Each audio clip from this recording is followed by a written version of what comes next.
dhaloonni har'aa dhaloota saawwatti amanu jenneerra dhaloota olaantummaa yaadatti amanu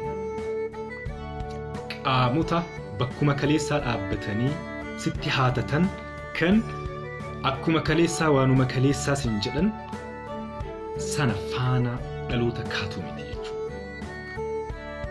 Olaantummaa yaadatti amanu sababa gahaa irratti amanu waan ta'eef.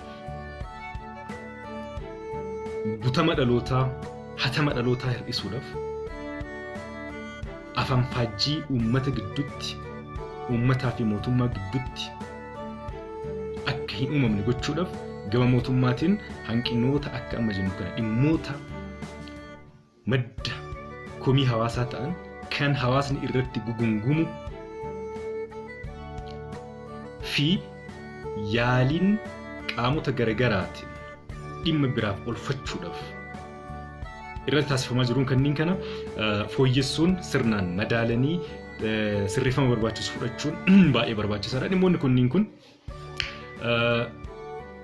amantaa uummanni mootummaa irratti qabu kan cimsu bu'uura jabaa irratti kan gadi dhaabu akkuma sana immoo jireenya hawaasaas fooyyessuu keessatti qaala'insa jireenyaas maanii gochuu keessatti tarkaanfiiwwan baay'ee barbaachisoodha waan ta'aniif kunniin kun xiyyeeffannoodhaan osoo ilaalamanii gaariidha yaada jiru qaba.